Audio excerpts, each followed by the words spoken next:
So picture this in your mind. Little blocks being clicked and put together and pulled apart. Tiny clicks always going through the house.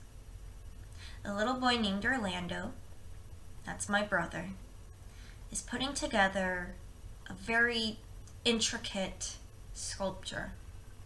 My dad's there helping him, sitting by his side, not taking over the construction part per se. In fact, he's not allowed to touch, according to Orlando's rules. Orlando has him sorting the Legos by colors, and sometimes sizes. Depending on what he needs, Dad will hand him the pieces, and Orlando's putting them in his sculpture. Now, for about an hour or two, Orlando, as well as my dad, have sat here at the kitchen table, putting together these tiny pieces into one giant sculpture. This sculpture happens to be over 1,000 pieces, and together was created into a Star Wars AT-AT Walker. It's incredible. In fact, the end result would probably even shock you, because he made this when he was about 7, 8 years old, and he's kept it put together to this day. So, there's Orlando and the AT-AT Walker. Orlando, at a young age, was diagnosed with ADHD around 7, 8 years old. And around that time, Legos have always been a part of an interest to him. And in fact, to this day, he's about 10 going on 11 now, they've still been a part of his life. And it's fascinating to see how they've helped him not only with focusing and getting past the whole ADHD scenario, or what's the proper word that I'm thinking of? Kind of an obstacle, but yeah, an obstacle, the ADHD obstacle, but also has helped him with his homeschooling and learning in general. These Legos are a type of literacy because Orlando has used them in a way where he's not only expressing himself, but he's learned how to read the different instructions through different literacy aspects and apply that to his playtime and everyday life. And with Orlando building these Legos, I want to definitely be focusing on the literary forms that I've noticed when he's doing these. His Legos take forms in the visual, spatial, and gestural aspects, as well as the fact that he's learning through play. So, my definition of literacy, in my own words, is that literacy is a way or subject that is dedicated to teach people reading and writing, or at least that's what I've grown up on. But thanks to, the New London Group, I learned that it's completely different. I'm paraphrasing here, but on page 61, I want to say at the very first paragraph, again paraphrasing, the New London Group states that literacy takes, looking at my notes here, many forms besides just a linguistic aspect. So not just reading and writing and spelling and grammar, but it's a whole different spectrum. And learning in class, we've learned that literacy is just again, it's not reading and writing, but it's also how do you translate it? It's a form of art, signs, things, things in everyday life that you can look at and somehow work it in to everyday life. Working a computer, or in my brother's case, working with Legos and building Legos has become his literacy structure, his form of literacy that I've seen constantly and still continue to see in his everyday life. So, first of all, Legos are a visual. So the visual aspect, again, I've taken from the New London Group article. And the visual aspect contains, in short, just another way of you seeing things. You can visually see the information and take it into your brain and process this knowledge. My brother uses direction, actually, according to my live source, my mother, that when he's reading the directions, in fact, let me see if I can find it for you guys. I'm going to play a part of it. Hopefully you'll be able to hear it. Manual. So the instruction books are basically, they call out the color and the shape of the Lego, and then it tells you and it gives you a little picture of how to build it. It's a step. So when Orlando is building, he's seeing these different colors and the shapes and the sizes, and he's putting them together, and he creates these amazing sculptures, not just the AT-AT Walker, but he's also built, he's very into Star Wars, so he's built, I believe that's a TIE Fighter, and I think he's built 2 TIE Fighters and an X-Wing, as well as, I'll show you here, he's built a pirate ship based on the fact that he just watched a movie and he looked at a book and he said, I'm going to build that. He built that. Obviously, it doesn't look necessarily like an actual ship that we see in like a history textbook, but he used Legos and their sizes instead of focusing on their colors, and he just visualized this pirate ship just from looking at a movie. In fact, the reason why he built that pirate ship was because we were watching the Pirates of the Caribbean, and he said, Amanda, I'm going to build the Black Pearl. Of course, it's not the actual Black Pearl, but he took the shapes and their sizes and he put together a boat or a pirate ship, and the end result is amazing just by basically looking at a picture.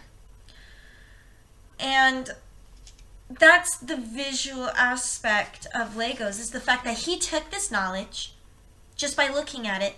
He processed it in his mind, and he transformed it into a physical sculpture, and he made it into something else. So the second aspect is Legos are spatial. So again, looking at the New London Group, it says here elements that constitute ecosystemic and geographic meaning, architectonic meaning. In my opinion, if I want to kind of make it in simpler terms, spatial for me, at least when I've noticed with Orlando, is how he looks at the theme of the Legos that he's using, and he sort of sees it in his mind, and sometimes he actually starts to play with them. And and Legos are spatial because of these different themes. Of course, when Orlando's getting different types of Legos, he's the one asking my mom. He's the one in charge of what he wants to build. So some of the things he's built in the past, besides Star Wars themed Legos or ships, is he's very into Minecraft Legos as well. And he's built different societies using Minecraft Legos. Even just playing Minecraft, he's used this space and themes to not only determine whether or not what he's going to build, but also how he's playing. And using the space around him, he's built so many things. One of the things my mom mentions in the interview, and it's kind of a long interview, so I'm just going to shorten what she told me. I don't know if I can find it in here. Unfortunately, my Kindle, when I stop using the recording, it starts over. But for Orlando, when he's playing, he'll use different items, not just Legos. For instance, he's very into playing Army, so he'll create almost like his own version of a battlefield. So he'll have army men and give them Lego-sized weapons, or he'll use bears, and that's his soldiers, and they'll pretend they're soldiers fighting in a war, per se. And when he's done building these, he creates a scenario in his head. And according to, excuse me, as I find the title, the Play Literacy Nexus and the Importance of Evidence-Based Techniques in the Classroom, his play is supporting his cognitive learning. So from what he knows about soldiers and wars and stuff, he knows that each soldier has a certain position. Each soldier gets a certain weapon or a gun depending on the position they're in. I know it sounds like a very violent thing for a little boy, but it's something he's been interested in a long time, and we've encouraged him to kind of explore that field and aspect. And he's developed a scenario where he's in a battlefield and fighting the bad guys in war. And he's learned and he's processed, and according to Play, according to the Play Nexus, it's benefiting him not only creatively, but linguistically. His vocabulary is getting better. He knows the different names to different weapons. He knows what a Tommy gun sounds like and what it looks like versus a Gatling gun. Again, I know it's a violent type of scenario, but again, this is something he loves to do, and we've encouraged him to explore this area that he loves. But yeah, that's just something that he's explored. The third thing that we're looking at also when he's playing with Legos is that they're very gestural. In a sense that, again, according to the New London Group, they it's bodily, physically, gesture, sensuality, feelings and affect, kinesthetics, proxemics. According to my live source, my mother, when I think I'll just play what she's told me when he's physically teams and things of that nature that even if focusing on these Legos. Excuse me for a minute. I know this might take a minute. learning. He's a multiple. He's like, do you notice like sound effects that he does? Or makes this noise. You know what? Sorry, I can't find it right now. I'm probably gonna have to edit my thing, but if I could just summarize what she's told me thus far, is that when Orlando is building these Legos, the gestural factor in the sense when he's actually building the Legos is he's calm, he's collective, he's focused, which is the total opposite from someone who has ADHD, which again, my brother was diagnosed at a young age, and I've seen him when he has his moments where he's fidgeting and he can't sit still and he's constantly moving, and sometimes he's making noises that he doesn't realize he's making, but he's doing it and he doesn't realize it. But the Legos have managed to somehow get his mind to take in this calming effect where he's forced to focus on building these Legos from bottom to top, as well as the fact that when he's physically building the Legos, he has to physically put them together using his his motor skills, definitely his fine motor skills, because Legos are like, sometimes they're like that big or even smaller. Some of them are like microscopic. And he's physically putting them together and making these intricate designs, getting bigger and bigger and bigger. And it's amazing what he can do with these little tiny pieces and these movements and building it physically and how it affects his body.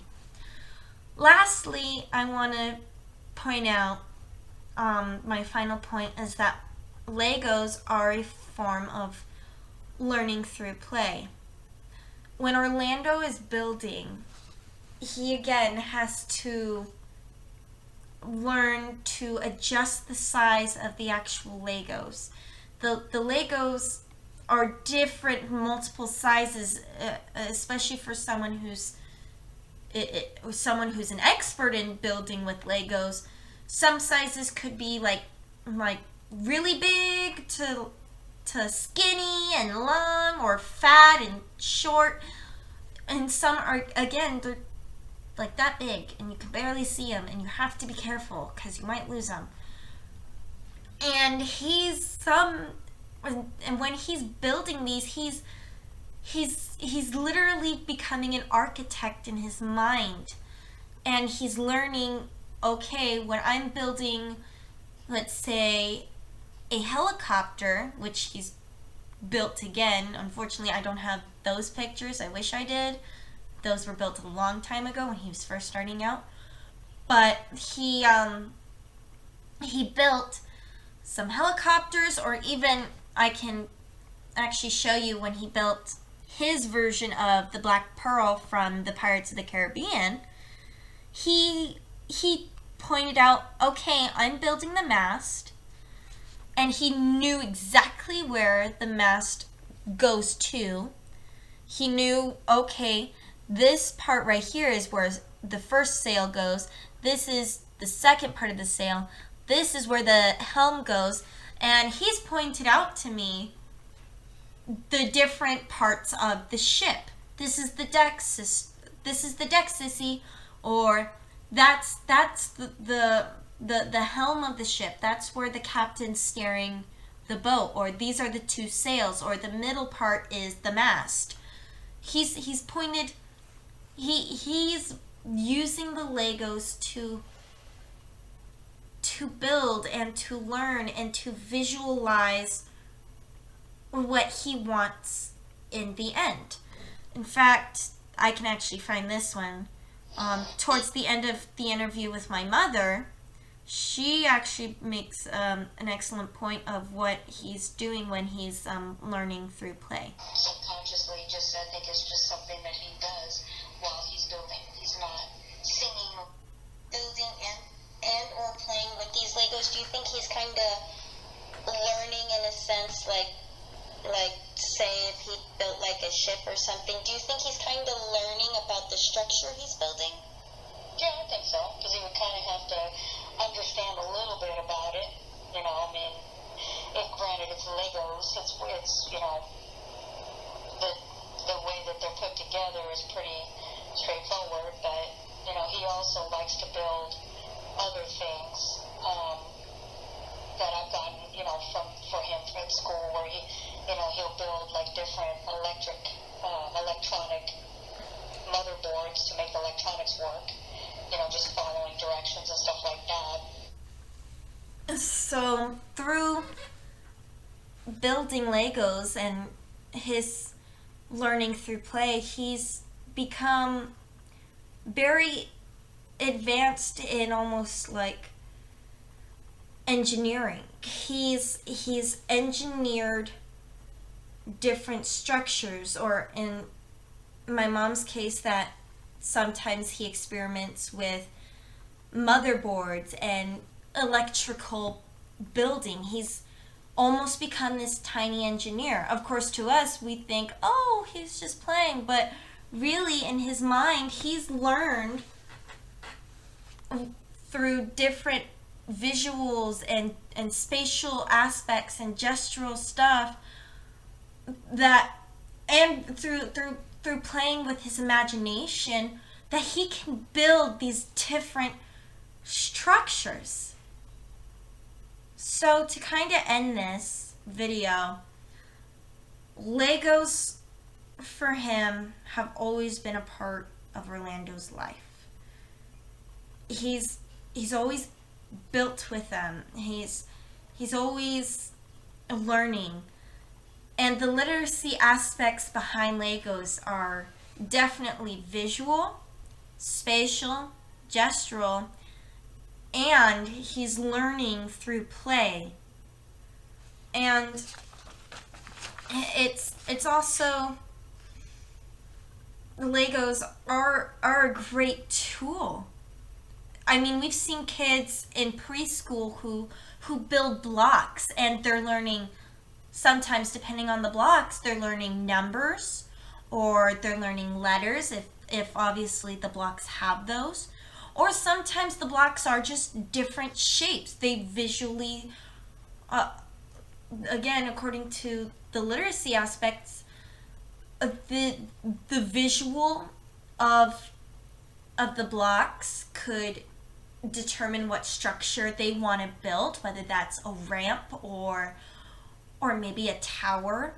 And through that, it's a great learning tool to get kids to absorb different informations on, well, why does this piece not work, or why does it fit versus this piece, or and it gets them to think critically. So this is a great way. Of course, it's not necessarily meant for reading, although you can do that. It's definitely a great tool for math and science. And I've learned, one of the greatest insights that I've learned about these Legos and blocks in general is they help students not only focus, especially for kids like my brother who do have a struggle with focusing, but it's helped him be creative. That's his life world now, is being creative, and it's expressing himself through these Legos and what he likes to build and what he likes to experience, and sometimes what he likes to play with. All in all, Legos are a great literacy tool. It's helped him. It's made him stronger in school actually to this day. And I can't wait to see what more he's going to come up with in the near future. In fact, I'm hoping that maybe one day he'll even build like the Millennium Falcon or the Death Star or even a roller coaster. Who knows? The possibilities are endless, and through literacy, I realized that Legos, even though I think they're a nuisance sometimes, they're actually a part of literacy. And who knows, maybe one day I'll actually use it in my classroom too, just like how my mom's used it in his homeschooling. Thank you so much. I do want to mention that I will be posting the sources that I used separately on a separate document when I upload this to Blackboard. So I will make sure to give you all my sources of what I used. But other than that, thank you so much for listening. Sorry the video was so long. Never done a video again before, and thank you so much. Bye.